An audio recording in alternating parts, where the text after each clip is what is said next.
Welcome back to the deep dive. Today we are not wading in the shallow end. In fact, I think we are heading into some of the stormiest, deepest waters of the 20th century. We certainly are. This is one of those topics that feels heavy just sitting on the desk. You can, almost feel the weight of the history and the stack of papers we have here. It really does, because today we are unpacking the rise and rule of two figures who didn't just change history, they kind of grabbed history by the throat, broke it, and rebuilt it in their own image. We are talking about Adolf Hitler and Mao Zedong. Two titans of totalitarianism. I mean, they are really the architects of some of the 20th century's darkest nightmares. Exactly. And the mission today is a bit different. We aren't just doing a biography of one and then, a biography of the other. We are doing a side-by-side comparison. A deep structural analysis. Yes. We want to strip away the generalities and look at the actual mechanics of power. Well, how do you go from being a drifting, failed artist in Vienna or a library assistant in Beijing to absolute dictator of millions of people? and maybe even more importantly, once you have that power, how do you lock the door from the inside so effectively that no one can take it away for decades? It's a fascinating contrast right from the very start, isn't it? You have one rising in a Western industrial democratic system, Germany, A very modern state for all its flaws. and the other rising in a fragmented, feudal, agrarian society, China. I mean, they couldn't be more different contexts. Right. One wears a suit and works the back rooms of a parliament. The other wears a tunic and spends decades in guerrilla warfare, sleeping in caves. But they both end up in the exact same place. Total, uncompromising control. Precisely. And that convergence is what we really need to figure out. How did these two completely different paths lead to such a similar, terrifying destination? So for you, the listener, the learner, as we call you, here is the roadmap. We have a massive stack of sources today. We've got course companions on authoritarian states, detailed breakdowns of things like the rectification of conduct campaigns. And some really deep analysis of the Weimar Republic's collapse. We've gone through it all, so you don't have to. And per the request for this deep dive, we are dividing this strictly into two massive acts. Act 1, emergence. The path to power? How did they get there? And then Act 2, consolidation and maintenance. So once they were in, how did they turn a position of leadership into a godlike status that was completely untouchable? And a quick disclaimer before we jump in. These sources cover some incredibly politically charged history. There is violence, there is ideology, there is tragedy on a scale that is just hard to comprehend. It really is. Our goal here is impartial reporting of the mechanisms described in the material. We are looking at the how and the why as they're presented in the research. Right. We are taking the engine apart to see how it works. We aren't endorsing the destination, but we absolutely need to understand the vehicle. Perfectly put. So let's get into it. Section 1, the emergence of power. And the theme here, I think, really has to be chaos as a ladder. That is the perfect way to frame it. Because neither of these men created the chaos initially. They didn't start the fire. They just knew how to warm their hands by it better than anyone else. They were masters of exploiting instability. Let's start with the context then, the context of decay. Got it. Because you can't have a savior unless people feel like they desperately need saving. Exactly. You need a crisis. Let's look at Germany first, the Weimar Republic. The Weimar Republic is often remembered in, high school history as just a failed democracy, maybe a bit incompetent. But the sources, they paint a picture of something that was discredited almost from day one. Right. It wasn't just that it failed, it's that a huge chunk of the German population never wanted it to succeed in the first place. This is where we get into that whole November criminals narrative, isn't it? Absolutely. You have to remember the psychological state of Germany in 1918, 1919. They lost World War I, but the propaganda machine had been telling them for 4 solid years that they were winning. So when the armistice was signed, it came as a massive traumatic shock. It made no sense to them. None. So the narrative that emerged wasn't we were defeated on the battlefield. It was we were undefeated, but we were stabbed in the back at home. Stabbed in the back by whom, according to this myth? By the politicians, by the socialists, by the Jews, the very people who signed the peace treaty and set up this new democracy. So the democracy itself is born out of perceived treason. Yes. And then you have the Treaty of Versailles. They didn't even call it a treaty. They called it the diktat, the dictated peace. Yeah. They felt it was humiliatingly forced upon them. So the democracy is born with a target on its back from the get-go. The people running it are labeled November criminals, traitors who sold out the country. You're starting with a political system that is viewed as illegitimate by a large portion of its own citizens. It's an impossible starting position. But even with all that, the sources mention a golden era from about 1924 to 1929. Things are actually looking up for a little bit. They were. And this is a crucial point for understanding the rise of extremism. During those stable years, under a statesman named Gustav Stresemann, the economy stabilized. Cultural life in Berlin was booming. And crucially, during this time, the Nazi Party, the NSDAP, was completely irrelevant. Just a fringe group. A total fringe group. They were polling in the low single digits. They were considered a bunch of, weirdos in Bavaria. And this proves a vital point that the sources hammer home. Misery drives radicalism. When people have jobs, food, and a sense of stability, they don't vote for guys shouting on street corners about racial purity and tearing up treaties. And then 1929 hits. Wall Street crashes. The Great Depression. That is the wind in Hitler's sails. I mean, without the crash, it is very likely Hitler remains a historical footnote. The sources are very specific here. Unemployment in Germany skyrockets, eventually hitting 6 million. Which is an incredible number for that population size. It's catastrophic. The German economy, which was being propped up by American loans, collapses overnight. And suddenly the middle class is terrified. Terrified of what? Just of being poor. Poverty, yes, but also terrified of the alternative. They were terrified of the left. The Communist Party of Germany, the KPD, was growing rapidly in the unemployment lines. They were organized, they were militant. And the middle class is caught in the middle. They're caught in the middle. They looked at the chaos, they looked at the communists marching in the streets, and they thought, we're going to lose everything. Our businesses, our savings, our homes, we need order. So Hitler becomes the order candidate. Exactly. He positions himself as the only one strong enough, the only one ruthless enough to be a bulwark against the Red Menace. Okay, so that's Germany, a modern state in paralysis. Now let's pivot to China. Because if Germany was a troubled interlude, China sounds like it was in literal, complete anarchy. It's a completely different scale of chaos. I mean, we're talking about the warlord era, roughly from 1916 to 1927. The central government had basically collapsed after the fall of the emperor. The country was carved up by regional generals, these warlords who were fighting each other constantly for territory. The sources describe this in pretty grim detail. It wasn't just political instability, it was a humanitarian nightmare. You have peasants paying ridiculously high taxes to one warlord. And then getting their lamb and their crops looted by another army the next week. It was complete lawlessness. I read one source that said some were forced to pay taxes 50 years in advance. Yes, it was just organized banditry on a massive scale. And because of this internal division, China was incredibly weak. It was easy for outsiders to interfere. You had the loss of Tibet, Xinjiang, Outer Mongolia, and of course, the looming existential threat of Japan just waiting to carve off another piece. So in Germany, the system is paralyzed by polarization. In China, the system has disintegrated. It's just gone. Correct. And this is where Mao's genius, if we can call it that, really comes into play. The Russian model of communism, the one that Stalin and the Comintern were pushing and funding, was focused entirely on the urban workers, the proletariat in the factories. But China didn't really have many factories, not like Russia or Germany. Exactly. It was a rounding error. China was a feudal country. It was overwhelmingly agrarian. Mao looked around and said, the revolution isn't in the cities, it's in the fields.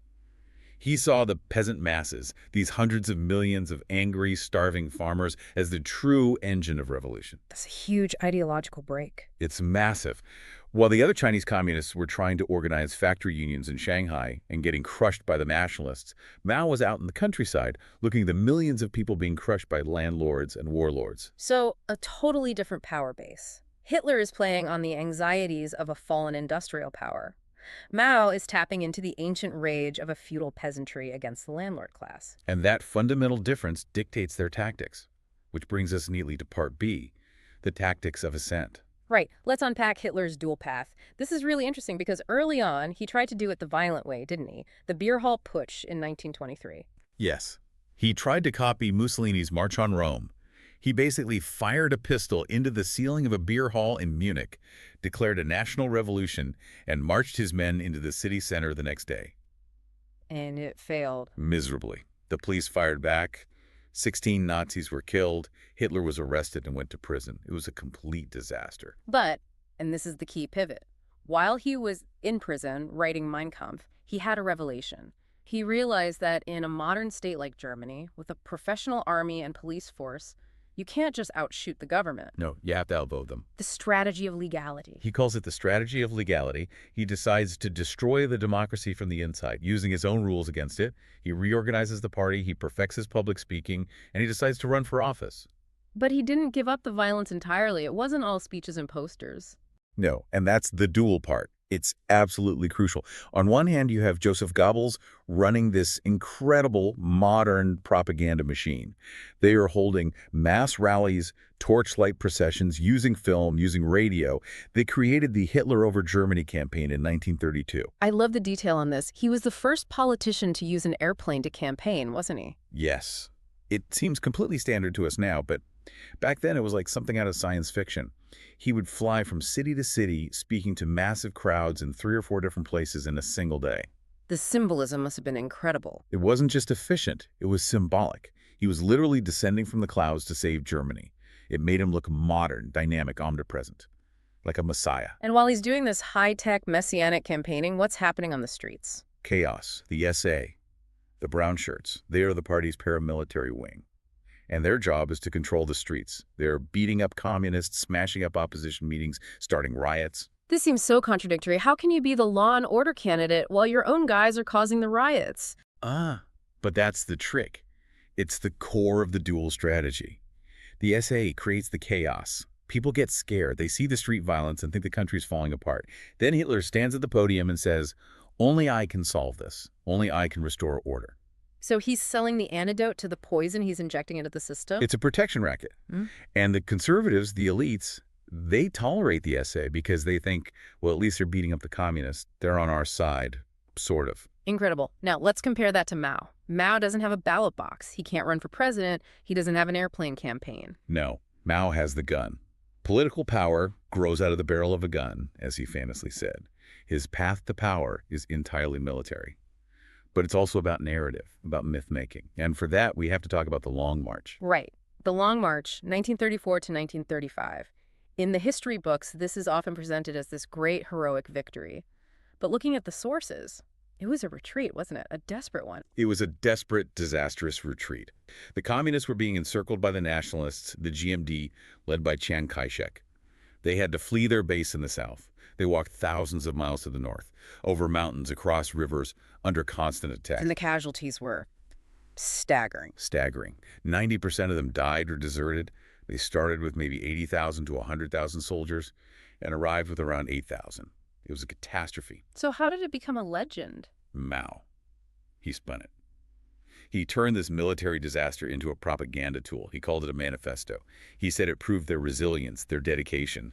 The survivors became this hardened, almost mythical elite, the old guard. If you survived the Long March, you were politically untouchable for life. And crucially, something happened during this march. The Zunyi Conference. This is a huge turning point in the source material. This is where Mao takes the wheel.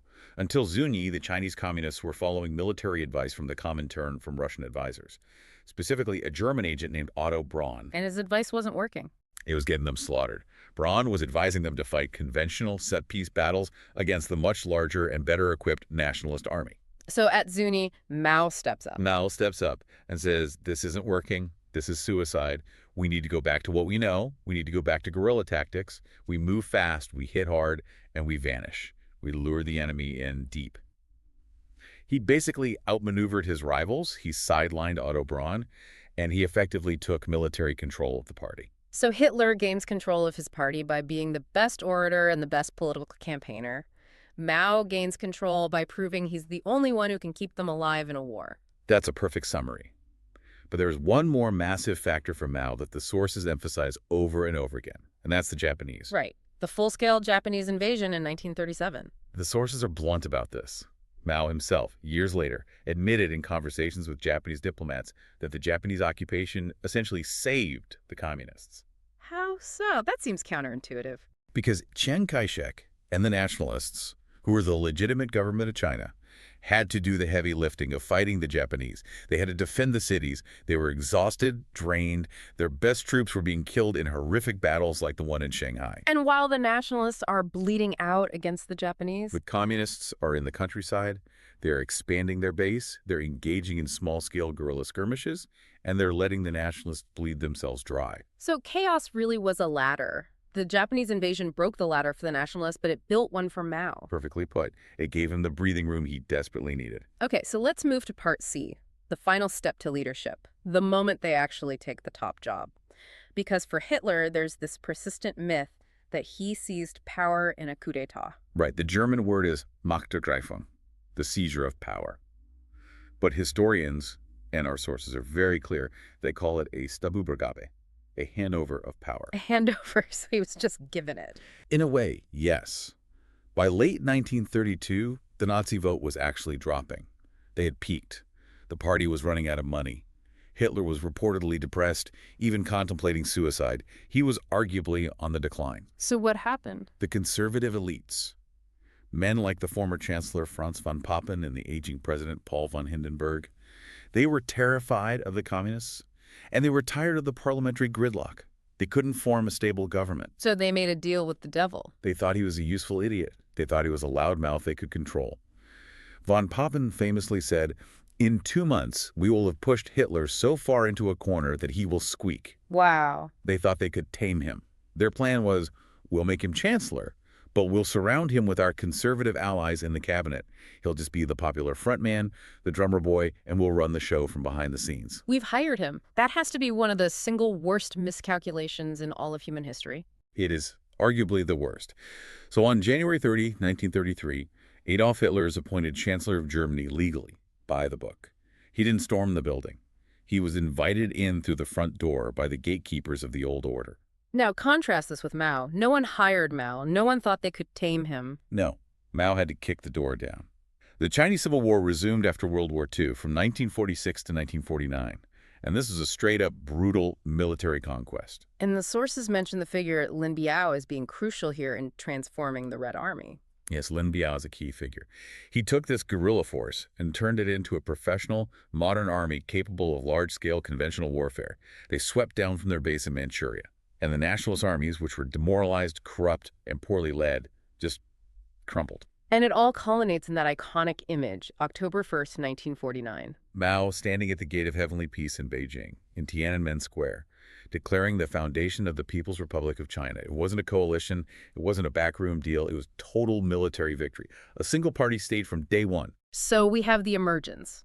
For Hitler, it's the legal subversion of a dying democracy, aided and abetted by elites who thought they could control him. And for Mao, it's the military destruction of a failed state, aided by the collapse of his rivals under the pressure of foreign invasion. Two very, very different paths to the same destination. Absolute power. And that brings us to section 2, consolidation and maintenance of power, or as I like to call it, locking the door from the inside. And then melting the key. Let's talk about the speed of this, because when we look at Germany, the timeline is it's terrifyingly fast. It is. The German term for it is Gleichschaltung, which means coordination or bringing into line. Yeah. And it happened almost instantly. Hitler becomes chancellor in January 1933. By August 1934, democracy is dead and buried. That's 18 months. How do you dismantle a republic in 18 months? Where do you even start? You need a crisis, an emergency. And Hitler got one just a month in. February 1933, the Reichstag fire. The Parliament building burns down. To this day, it's debated who actually started it, but at the end of the day, the effect is what matters. Exactly. A Dutch communist was caught at the scene, but the Nazis used it instantly. Hitler goes to President Hindenburg and gets him to sign an emergency decree, the Decree for the Protection of People and State. And this decree basically shreds the Constitution. It suspends all civil liberties. No free press, no right to assembly, no freedom of speech. The police can detain anyone indefinitely without charge. It's the legal foundation for the terror state. So that's the stick. Then comes the Enabling Act in March. The Enabling Act, this is the suicide of the Reichstag.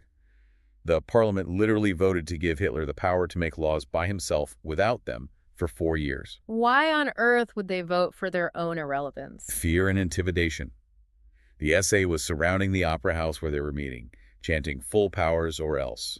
The communist deputies were already arrested or in hiding, and the other parties, well, the Catholic Center Party capitulated, hoping to protect the church's interests. And only one party stood up. Only the Social Democrats, the SPD. Their leader gave a brave speech, but it was futile. The act passed. Hitler could now rule by decree. Democracy was legally dead. But he still had one problem, didn't he? The army. The old Prussian establishment. They didn't trust him or his brown shirt thugs. No, they didn't. And the SA leader, Ernst Röhm, was a huge problem. He was an old friend of Hitler's, but he wanted a second revolution. He wanted his millions of SA stormtroopers to merge with and take over the professional military. And the army was having none of that. Absolutely not. So Hitler had to choose the elites and the army, or his own stormtroopers who had brought him to power. And he chose the army. Without hesitation. June 30th, 1934, the night of the Long Knives. Hitler personally flies to Munich and has Röhm arrested and executed. But it was more than that. The SS fanned out across Germany and murdered hundreds of other enemies, real and perceived, old political rivals like former Chancellor von Schleicher, critics. It was a gangland hit on a national scale. And the army. They were happy about this. They were thrilled. They saw it as Hitler restoring order and respecting the military's professional status. And in gratitude, when President Hindenburg died just a few weeks later in August 1934, the army swore a new oath. This is the final step. It's the lock clicking shut.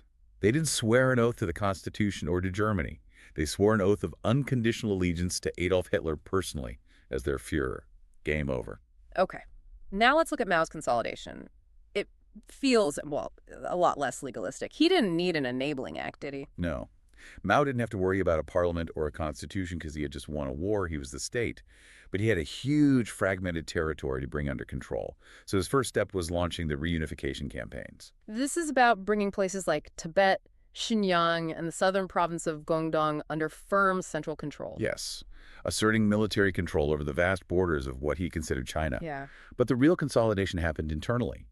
And just like Hitler used the Reichstag fire as a pretext, Mao used the Korean War. The Korean War from 1950 to 53. How did he use a foreign war to consolidate power at home? It seems like it would be a distraction. It was the perfect excuse. He could claim the USA, the paper tiger as he called it, was on the verge of invading China. This whipped up patriotic and anti-foreign sentiment. So anyone who criticized the party was no longer just a critic. They were a traitor, a spy, a counter-revolutionary helping the Americans. So it rallied the nation and justified a massive purge at the same time. It did. He launched huge campaigns, like the 3 Antis and 5 Antis campaigns, to suppress counter-revolutionaries and corrupt capitalists. But the most effective tool of control wasn't just violence. It was the structure of daily life, the system of Danwei. The work units. This is fascinating and so different from the Nazi model. It is. Everyone belonged to a work unit, your factory, your school, your collective farm, your government office. The Danwei wasn't just where you worked. It controlled your housing. It controlled your food ration coupons. It gave you permission to travel. It gave you permission to marry. So you literally couldn't eat or live without the party's direct permission. You couldn't. This created a level of total dependence. It's a key distinction. The atomization of society in Germany was social. The fear of your neighbors or the block warden denouncing you to the Gestapo. In China, it was structural total dependence on the state for your biological survival. That is a level of control Hitler might have dreamed of. In Germany, you could, to some extent, still have a private life if you kept your head down. In Mao's China, the state was in your kitchen, in your bedroom. The party was everywhere. So they are in power. They are secure. Now, how do they stay there for decades? Let's talk about maintenance. Part B, eliminating opposition over time. In Germany, we often focus on the terror, the Gestapo, the SS, the concentration camps, and that was absolutely real and central. But the sources we looked at emphasized that maintenance was also about seduction. Seduction. That's an unsettling word to use in this context. It is. But we have to grapple with the fact that for a significant period, Hitler was genuinely popular. The sources talk about the economic miracle. Unemployment dropped from 6 million to virtually zero by the late 1930s. But how much of that was real? Well, partly it was statistical manipulation. They stopped counting women and Jews in the workforce. But partly it was real. Massive public works projects, and most importantly, rearmament. Building the war machine created jobs. The slogan was work and bread. And for many Germans, he delivered. And then there were the foreign policy wins. Huge. This was a massive source of his popularity. He tore up the Treaty of Versailles, he remilitarized the Rhineland in 1936, he annexed Austria the Anschluss in 1938, he took the Sudetenland from Czechoslovakia, and he did it all at first without a major war. He was giving them triumphs without bloodshed. Exactly. For the average German who remembered the humiliation of 1918, he was restoring national pride. He was making Germany a great power again. So many people were willing to overlook the brutality against the others, the Jews, the communists, because the results looked good for the in-group. So Hitler maintains power by delivering success and a sense of stability, at least until the war starts turning against him. Mao feels very different. The sources describe his strategy for maintenance as continuous revolution. This is Mao's unique and, frankly, terrifying twist on totalitarian rule. Most dictators crave stability. They want to crush all dissent and then sit on the throne in peace. Mao seemed to fear stability. Why? He thought that if the party got too comfortable, too bureaucratic, it would become corrupt. It would become revisionist, like the Soviet Union. It would lose its revolutionary fire. So he kept launching new revolutions against his own system to stay on top and keep everyone off balance. The 100 Flowers campaign in 1957, this one is just baffling. Let 100 flowers bloom, let 100 schools of thought contend. He actually asked for criticism. He did.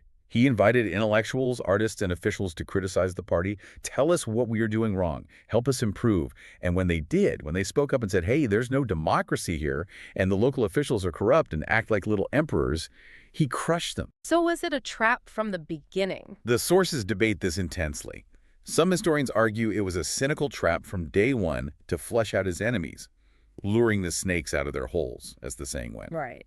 Others, like the historian Jonathan Spence, suggest Mao might have been genuinely surprised by the volume and harshness of the criticism, panicked, and then lashed out. But either way, the result was the anti-rightist campaign.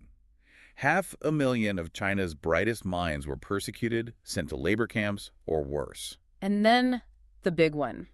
The ultimate example of this, the Great Proletarian Cultural Revolution in 1966. This is the ultimate example of continuous revolution. You have to understand the context. Mao felt he was being sidelined within the party after the catastrophic failure of the Great Leap Forward. Which caused a massive famine, maybe the worst in human history. Yes, tens of millions dead. Yes. So other, more pragmatic party leaders, men like Liu Shaoqi and Deng Xiaoping, started taking over the day-to-day running of the country, fixing the economy with more moderate policies. And Mao saw this as a threat. He saw this pragmatism as revisionism. He saw them as taking the capitalist road. And he saw it as a direct threat to his personal power. So, to regain control, he did something unprecedented. He bypassed the party structure entirely and went directly to the youth. Red Guards. He told the students of China, bombard the headquarters. He encouraged them to rise up and attack the four olds, old customs, old culture, old habits, old ideas. But what that really meant was attack your teachers, attack intellectuals, attack party officials, attack anyone in a position of authority who wasn't loyal enough to him. Imagine that. The supreme leader of the country telling teenagers to go and attack the government itself. It was state-sanctioned anarchy. But it worked for Mao. It destroyed his political rivals. Liu Shaoqi died in prison, Deng Xiaoping was purged and exiled. And it created an insane cult of personality where Mao was the only source of authority left standing. Everyone else was suspect. It's such a stark contrast. Hitler worked through the state machinery, the courts, the police, to make it a brutally efficient tool of his will. Mao periodically just blew up the machinery to make sure no one else could ever drive it. That's a fantastic way to put it. Hitler wanted a well-oiled machine of death. Mao wanted a perpetual fire that consumed anyone who got too close to his throne. Let's dig into the mechanisms of control a bit deeper. Part C, structural and social control. Let's start with the legal systems. In Germany, the law wasn't really abolished, it was perverted. It was made into a tool of the regime. Hitler set up the People's Court, the Volksgerichtshof, to handle cases of treason. But he also brought the regular judges into line. They all had to join the National Socialist League of German Jurists. So the judge is wearing a Nazi pin under his robe, essentially. Or openly on it. The principle became, law is whatever serves the interests of the German Volk, which really meant whatever serves the Nazi party. There were over 5,000 death sentences handed down by that court alone. But it still had the veneer of a court process. There was a building, a judge, a prosecutor, a so-called defense. Whereas in China, the process of justice was different. We have the rectification of conduct. This is a form of psychological reformatting. It's not a trial, it's a struggle session. This wasn't a process with a judge and jury in a courtroom. What was it then? It was a public spectacle of humiliation. The accused person would be dragged onto a stage in front of their entire community, their colleagues, their neighbors. They'd be forced to kneel or stand in a painful stress position, sometimes for hours, like the jet plane position, bent over with their arms wrenched behind their back. And the jury was the mob. The jury was the mob. The Yeah. crowd would scream abuse at them. They would list their supposed crimes. And then came the most important part. Self-criticism. You had to confess. You had to confess, you had to degrade yourself, apologize for your bourgeois thoughts, thank the party for re-educating you. It wasn't just about establishing guilt. It was about destroying the individual's ego and remolding their psyche to fit the collective. It's a much more invasive form of psychological control than just a prison sentence. And the ideology underpinning all of this, the grand narrative. For Hitler, it's race. It's social Darwinism. The central idea is the Volksgemeinschaft, the people's community, a mystical community of pure-blooded Aryans. If you were part of that race, you were in. If you were Jewish, Roma, disabled, or otherwise alien to the blood, you were out. It was biological destiny. For Mao, it was class. Right. Mao Zedong thought. A sinified version of Marxism-Leninism. Your place in society was determined by your class label, which was assigned to you based on your family's background before the revolution. So if your grandfather was a landlord, Yeah. you were tainted. You carried that black label. Yeah. And it was hereditary. It determined your job prospects, your housing, your children's access to education. It created a rigid political caste system based not on what you did, but on who your ancestors were. Finally, we have to talk about the man at the very top of the pyramid, the cult of leadership. The Führerprinzip versus the cult of the great helmsman. The Hitler myth is fascinating because the sources say that many Germans managed to separate Hitler himself from the Nazi Party. Yes. The common refrain when people saw corruption or brutality from local officials was, if only the Führer knew about this. Right. They imagined Hitler as this pure, moderate, almost saintly statesman who was working too hard to know about all the bad things the little Hitlers were doing on the ground. Which was a complete fiction, of course. He knew. He ordered it. Completely. But it was a very effective myth that insulated him from public criticism for a long time. And Mao, his cult seems even more extreme. Mao became a god, literally, for many people. During the Cultural Revolution, the Little Red Book quotations from Chairman Mao Zedong was treated like a Bible. People carried it everywhere. They'd chant from it. There were stories of miracles attributed to it. Doctors would claim that reading a passage of Mao's thought helped them perform a difficult surgery. And the swimming. You have to mention the swimming. The famous swim in the Yangtze River in 1966. He was 73 years old. It was a heavily publicized event designed to prove his health and vitality at a time when rivals thought he was fading. It was a message. I am not old, I am strong, I am still in command. And the country went wild with adoration. It's the ultimate form of consolidation, isn't it? When you are no longer just a politician, you're a force of nature, a living deity. Precisely. You are beyond reproach. So we've covered the emergence chaos as a ladder. We've covered consolidation, the legalistic coup versus the violent mass campaigns. We've covered maintenance seduction and terror versus continuous chaotic revolution. It's a lot to take in. A very grim journey. It is, but I think we can synthesize this. When you put it all together, what is the single biggest takeaway when we compare these two regimes? For me, the key difference, the one that explains so much else, is their relationship with the state. Yeah. Hitler was a subverter. He took an existing modern state and he twisted it. He used the bureaucracy, the police, the army, the courts, and he turned them into instruments of his racial policy. He worked through the frame to change the picture. And Mao? Mao was a destroyer and a creator. He utterly destroyed the old state. He built a new party state from the ashes. But he never trusted institutions, not even the ones he created. He preferred mass mobilization. He preferred the raw, chaotic power of the crowd over the predictable order of the bureaucrat. But at the end of the day, both used terror, both used foreign policy threats to rally support, and both relied on an all-encompassing cult to bypass any normal form of political accountability. And both resulted in death counts that are so vast, they become almost impossible to comprehend. Which brings us to our final thought, the provocative thought for you, the listener, to take away. This is always the hard part, Mhm. the uncomfortable part. We often look at figures like Hitler and Mao as these singular monsters, these titans who did this to their people. But the sources, they hint at something much more uncomfortable. Complicity. Exactly. The numbers are stark. In Nazi Germany, historians estimate that less than 1% of the population engaged in any form of active opposition. In China, during the Cultural Revolution, children were encouraged to denounce their own parents. Neighbors turned on neighbors. These regimes didn't just exist because of one man's will. They couldn't have. They existed because millions upon millions of ordinary people found safety or profit or a sense of purpose in conforming. They existed because the train driver drove the train to the camp, the clerk stamped the paper that condemned a rightist, and the neighbor looked the other way or joined the shouting mob. It raises the fundamental question: how much of authoritarianism comes from the leader? And how much comes from the willingness of the follower to be led? That is the question, isn't it? If the conditions are right, if the fear is great enough, if the promise of salvation is sweet enough, how many of us would help lock the door from the inside? A chilling thought to end on. Thanks for taking the deep dive. Thank you. We'll see you next time.